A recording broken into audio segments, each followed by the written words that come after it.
नमस्कार, मैं रचना शर्मा चढ़ती कला टाइम टीवी देख रहे सभी दर्शकों का स्वागत करती हूं। आप देख रहे हैं उत्तर प्रदेश के विशेष समाचार।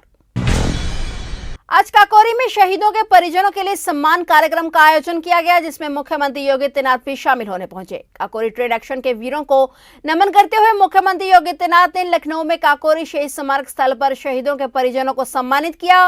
इस दौरान यूपी सीएम योगी आदित्यनाथ ने अपने संबोधन में कहा कि 1925 में काकोरी में ब्रिटिश खजाना लूटकर ब्रिटिश सरकार को चुनौती दी थी। काकोर घटना के नायकों में राजेंद्र नाथ लाहिरी, पंडित राम प्रसाद विसिमल, ठाकुर रोशन सिंह व अशफाक उल्ला खां को फांसी की सजा सुनाएगी। इसमें राजेंद्र नाथ लाहिरी को 2 दिन पहले ही फांसी दी गई। सीएम योगी आदित्यनाथ बोले कि देश की आजादी के लिए अपना जीवन समर्पित करने वाले काकोरी ट्रेड एक्शन से जुड़े क्रांतिकारियों व भारत माता के उन सभी अमर बलिदानियों को आज मैं काकोरी शहीद स्मारक पर आयोजित इस समारोह के माध्यम से विनम्र श्रद्धांजलि देता हूँ।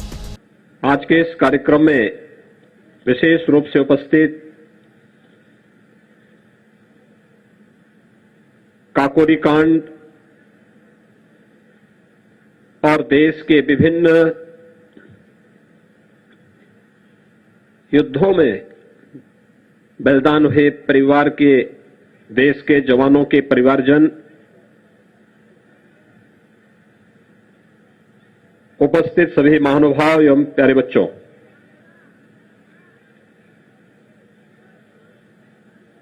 आज के इस काकोरी शहीद स्मारक पर आयोजित इस समारोह में काकोरी ट्रेन एक्शन से जुड़े हुए सभी क्रांतिकारियों और भारत माता के उन सभी अमर बलिदानियों को, जिन्होंने देश की आजादी को अपनी जीवन समर्पित किया और देश की आजादी के बाद देश की सुरक्षा के लिए अपने आप को बलिदान किया, उन सभी ज्ञात अज्ञात हुतात्माओं को विनम्र श्रद्धांजलि अर्पित करते हुए मैं प्रदेश शासन की ओर से श्रद्धांजलि देता हूं, उन्हें कोटि कोटि नमन करता हूं। हम सब जानते हैं कि काकोरी ट्रेन एक्शन 9 अगस्त 1925 को इसी स्थल पर हुआ था और उस समय ब्रिटिश हुकूमत के खिलाफ भारत के युवाओं के मन में जो एक जज्बा था, उसके खिलाफ निरंकुश ब्रिटिश सत्ता ने जो दमन किया, उस दमन की परिणति देश के अंदर क्रांति की लौ को सुलगाने में भी उसने बड़ी भूमिका का निर्वहन किया। ये सच है कि भारत विदेशी आक्रांताओं और विदेशी हुकूमत के नीचे कुछ समय तक आजादी को बंधक रखने के लिए मजबूर हुआ था, लेकिन भारत की जनता ने कभी इसे स्वीकार नहीं किया। अलग अलग समय में देश के अंदर अलग अलग स्थानों पर देश की आजादी के लिए भारत के उस समय के उन महापुरुषों, क्रांतिकारियों और युवाओं ने निरंतर प्रयास किया। 2 दिवसीय दौरे पर गोरखपुर पहुंचे मुख्यमंत्री योगी आदित्यनाथ रविवार को जिले को 955 करोड़ रुपए की 326 परियोजनाओं की सौगात देने जा रहे हैं। महंत दिग्विजयनाथ पार्क में गोरखपुर विकास प्राधिकरण की ओर से आयोजित कार्यक्रम में मुख्यमंत्री इन परियोजनाओं का लोकार्पण और शिलान्यास करने वाले हैं।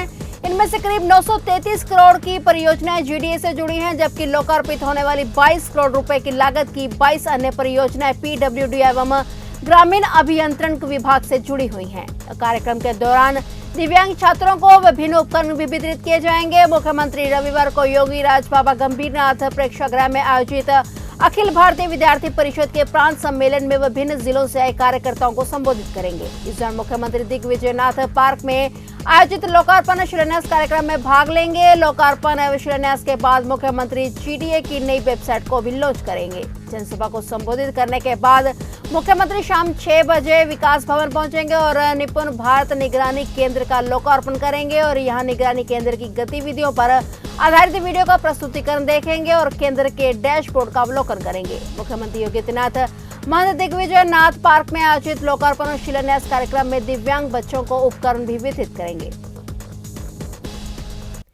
साल 1998 में भिनगा कोतवाली क्षेत्र में हुई हत्या मामले में 23 साल बाद फैसला आया है। 4 हत्या आरोपितों को न्यायालय ने आजीवन कारावास की सजा सुनाई है।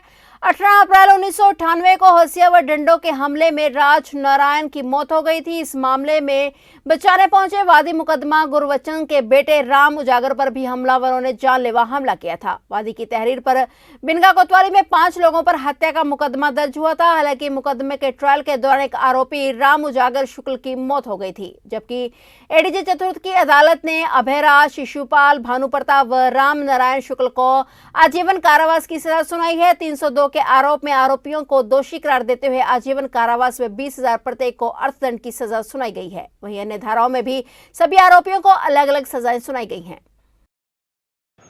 चतुर्थ अपर सत्र न्यायाधीश के न्यायालय पर आज सत्य परीक्षण अभयराज शुक्ला आदि के मुकदमे में न्यायालय ने अपना फैसला सुनाया है, जिसमें घटना वर्ष 98 की थाना कोतवाली भिनगा से मुकदमा दर्ज हुआ था। मुकदमा 302, 307 आईपीसी में दर्ज हुआ था, जिसका आरोप पत्र भी न्यायालय में इन्हीं धाराओं में आया था और ट्रायल के बाद न्यायालय ने इसमें सभी मुलजिमानों के ऊपर दोषी करार देते हुए, जिसमें एक मुलजिम की मृत्यु हो गई और 4 मुलजिमान अभयराज शुक्ला, शिशुपाल शुक्ला, भानु प्रताप शुक्ल और राम नारायण शुक्ल, इन 4 मुलजिमों को 302 आईपीसी में आजीवन कारावास की सज़ा से दंडित किया है और अन्य धाराओं में साथ ही में अन्य धाराओं में भी 307, 323 अन्य धाराओं में भी दंडित किया है। और इसमें दौरान परीक्षण एक मुलजिम राम उजागर की मृत्यु हो गई थी। राम उजागर शुक्ल को इसलिए न्यायालय ने उपशमित किया है और मामला इसका संक्षेप में ये था कि ज़मीनी विवाद के कारण दीवानी मुकदमा चल रहा था और दीवानी मुकदमा के द्वारा जारी कमीशन मौके पर कमीशन करने के लिए कमिश्नर महोदय गए थे और घटना स्थल पर कमीशन नहीं करने दिया इन मुलजिमानों ने और लाठी, हंसिया और बल्लम बेरू से मारा था, जिसमें मृतक वादी मुकदमा गुरबचन का भतीजा था जो राजनारायण था और एक इस वादी मुकदमा का लड़का इसमें चुटहिल हुआ था।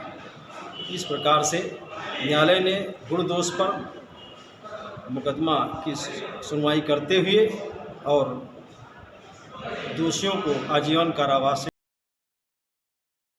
कांग्रेस के पूर्व अध्यक्ष राहुल गांधी अपनी बहन प्रियंका गांधी वाड्रा के साथ एक दिवसीय दौरे पर अमेठी जा रहे थे। इस दौरान बाराबंकी में कांग्रेसी नेता और कार्यकर्ताओं ने उनका भव्य स्वागत किया। राहुल गांधी बहन प्रियंका गांधी के साथ लखनऊ से बाराबंकी के हैदरगढ़ होते हुए अमेठी जा रहे थे। इस दौरान हैदरगढ़ में कांग्रेसी कार्यकर्ताओं ने राहुल और प्रियंका गांधी का भव्य स्वागत किया। राहुल गांधी और प्रियंका गांधी के स्वागत के लिए यहाँ घंटों पहले से ही कांग्रेस के दिग्गज नेता पीएल पूनिया, दनुज पूनिया समेत जिले के तमाम नेता और कार्यकर्ता मौजूद रहे। स्वागत के दौरान कांग्रेस कार्यकर्ताओं ने राहुल गांधी और प्रियंका गांधी के समर्थन में जमकर नारेबाजी भी की। खबर गाजीपुर से, जहां जनपद की बहुचर्चित विधानसभाओं में शुमार जंगीपुर विधानसभा में बसपा ने मास्टर स्ट्रोक मारते हुए भाजपा की जिला पंचायत अथवा सपना सिंह के जेठ डॉक्टर मुकेश सिंह को प्रत्याशी घोषित करके सभी को चौंका दिया। बरसर पानी टंकी के सामने खाली पड़े मैदान में हजारों बसपा कार्यकर्ताओं के बीच डॉक्टर मुकेश सिंह को प्रत्याशी घोषित किया गया। इस दौरान सवर्णों की अच्छी खासी संख्या ने भाजपा को बेचैन करके रख दिया है। प्रत्याशी घोषित होने के बाद डॉक्टर मुकेश सिंह ने कहा कि यूपी में बसपा आ रही है और बहन जी मुख्यमंत्री बनेंगी। उन्होंने युवाओं से अपील की कि 2022 में बदलाव के लिए बसपा को वोट करें। इस दौरान सैकड़ों राजपूत समाज के लोगों को साफा पहनाया गया और पूरे कार्यक्रम के दौरान चर्चा का विषय बना रहा। गोवा मुक्ति दिवस पर राष्ट्रपति रामनाथ कोविंद, प्रधानमंत्री नरेंद्र मोदी, गृह मंत्री अमित शाह सहित तमाम दिग्गजों ने आज शुभकामनाएं दी हैं। बता दें कि गोवा मुक्ति दिवस हर साल 19 दिसंबर को देश में मनाया जाता है। यह उस दिन का प्रतीक है जब भारतीय सशस्त्र बलों ने 450 वर्षों के पुर्तगाली शासन के बाद 1961 में गोवा को मुक्त कराया था। प्रधानमंत्री नरेंद्र मोदी आज गोवा के तालेगोवा के डॉक्टर श्यामा प्रसाद मुखर्जी स्टेडियम में गोवा मुक्ति दिवस समारोह में शामिल होने के लिए गोवा पहुंचे हुए हैं। गोवा मुक्ति दिवस के मौके पर सीएम योगी ने सभी गोवा वासियों को गोवा मुक्ति दिवस की हार्दिक बधाई दी है। सीएम योगी ने कहा कि सभी गोवा वासियों को गोवा मुक्ति दिवस की हार्दिक शुभकामनाएं। गोवा की मुक्ति हेतु संघर्ष करने वाले सभी स्वाधीनता सेनानियों व भारतीय सशस्त्र बलों के अदम्य साहस और अतुल्य बलिदान को कोटिश नमन। प्रभु श्री राम से प्रार्थना है कि गोवा राज्य प्रगति के नए प्रतिमान स्थापित करे। भारतीय जनता पार्टी ने यूपी में आज रविवार से जन विश्वास यात्रा शुरू कर दी है। ये बिजनौर, मथुरा, झांसी, गाजीपुर, अंबेडकर नगर और बलिया से शुरू हुई है। पार्टी के राष्ट्रीय अध्यक्ष जेपी नड्डा और केंद्रीय मंत्री राजनाथ सिंह, नितिन गडकरी और स्मृति ईरानी, मुख्यमंत्री योगी आदित्यनाथ तथा मध्य प्रदेश के मुख्यमंत्री शिवराज सिंह चौहान ने 6 स्थानों से यात्राओं का उद्घाटन किया। यात्राओं के उद्घाटन के मौके पर सभाएं भी हो रही हैं। इसके माध्यम से एक साथ समूचे प्रदेश में पार्टी अपनी उपलब्धियों को पहुंचाने का काम कर रही है। बीजेपी के राष्ट्रीय अध्यक्ष जगत प्रकाश नड्डा ने लोहिया की जन्मस्थली अंबेडकर नगर में एक बड़ी जनसभा को संबोधित करने के बाद यात्रा की शुरुआत की है, जबकि दूसरी यात्रा मथुरा धाम से शुरू हुई है। इसकी शुरुआत मुख्यमंत्री योगी आदित्यनाथ ने की है। सीएम योगी के साथ पूर्व केंद्रीय मंत्री सांसद संतोष गंगवार और सांसद राजवीर सिंह मौजूद रहे। यह यात्रा मथुरा से अलीगढ़, एटा, मैनपुरी, आगरा, हाथरस, फिरोजाबाद, कासगंज, बदायूं, शाहजहांपुर, पीलीभीत होते हुए बरेली में ही समाप्त होगी। मैं सबसे पहले वृंदावन बिहारी लाल की इस पावन भूमि को कोटि कोटि नमन करते हुए मैं प्रातः आने के बाद पहले भगवान श्री कृष्ण की जन्मभूमि पर ही दर्शन करने के लिए गया और वहां का आशीर्वाद लेने के बाद फिर आपके बीच में भाइयों बहनों में आया हूं। आज 19 दिसंबर है। 19 दिसंबर को मैं ब्रजभूमि पर 19वीं बार आया हूं।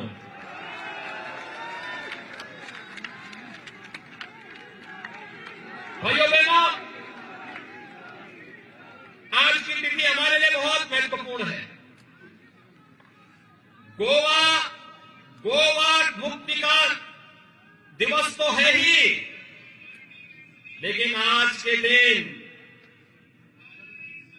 1927 में देश की स्वाधीनता के लिए अपना बलिदान देने वाले पंडित राम प्रसाद बिस्मिल, ठाकुर रोशन सिंह, अस्फाउल्लाह खां, राजेंद्र नाथ लाहिड़ी जैसे क्रांतिकारियों को फांसी की सजा हुई थी। निरंकुश ब्रिटिश हुकूमत को उखाड़ने के क्रांतिकारियों ने उस कालखंड में ज्वलंत जगाई थी। आज पूरा देश अपने महान क्रांतिकारियों का स्मरण कर रहा है, उन्हें बार बार स्मरण कर रहा है और इसलिए आज जन विश्वास यात्रा केंद्र और प्रदेश सरकार की विकास की यात्रा को जन विश्वास में बदलने के लिए, जनता जनार्दन का आशीर्वाद प्राप्त करने के लिए एक बार फिर प्रदेश के 6 स्थानों से प्रारंभ हो रही है। और मैं सौभाग्य मानता हूं कि भगवान श्री कृष्ण की इस पावन धरती पर मुझे इस यात्रा का शुभारंभ करने का सौभाग्य प्राप्त हुआ है। भाइयों बहनों, मैं यहां पर मेरे लिए ये धरती इसलिए भी महत्वपूर्ण है क्योंकि इस वर्ष के प्रारंभ में यहां पर हमारे दोनों मंत्री, यहां के विधायक, दोनों विधायक और यहां की माननीय सांसद, ब्रज तीर्थ विकास परिषद, यहां के प्रशासन, यहां के पूज्य संतों के आशीर्वाद से पहली बार भव्य वैष्णव कुंभ यमुना मैया के तट पर करने का सौभाग्य यहां प्राप्त हुआ था और उस आयोजन में मुझे जुड़ने का अवसर प्राप्त हुआ था। तब भी मैं यहां आया था और अभी पिछले दिनों भी मैं आया था। भैया बहनों, ये वही धरती है, याद करिए, ब्रज की धरती जहां का रज रज कण कण भगवान कृष्ण की लीला से भरी पड़ी है, राधे रानी की लीला से भरी पड़ी है, हमारे लिए तीर्थ है, पवित्र है ये भूमि। लेकिन पिछली सरकारों में क्या होता था? ये वही धरती है, कोसी कला का गंगा, यहां का कोई व्यक्ति भूला नहीं होगा। कोसी कला में क्या होता था? जवाहर बाग में क्या होता था? पहले जवाहर बाग की घटना होती थी, कोसी कला का दंगा होता था। आपने देखा होगा भाइयों बहनों, आप याद करिए, पिछले 4.5 वर्ष के अंदर आज हमारी सरकार को 4.5 वर्ष भी पूरे हो रहे हैं और 4.5 वर्ष के दौरान प्रदेश के अंदर कोई दंगा भी नहीं हुआ, एक भी दंगा नहीं हुआ, कोई पलायन नहीं हुआ। जो व्यापारी, जो प्रताड़ित हिंदू पिछली सरकारों में 14 वर्षों की प्रताड़ना के दौरान पेशेवर माफिया और अपराधियों के द्वारा यहां से भगाए गए थे, वह व्यापारी, वह उद्यमी और वह हिंदू वापस अपने घरों को आया है और बड़ी शान के साथ अपने घरों में रह रहा है। आज कोई व्यापारी और कोई हिंदू प्रदेश से पलायन नहीं करता है, आज पलायन होता है प्रदेश से पेशेवर अपराधी और माफियाओं का। फिलहाल उत्तर प्रदेश के विशेष समाचारों में इतना ही। तब तक के लिए देखते रहिए चढ़ती कला टाइम टीवी और मुझे दीजिए इजाजत। धन्यवाद।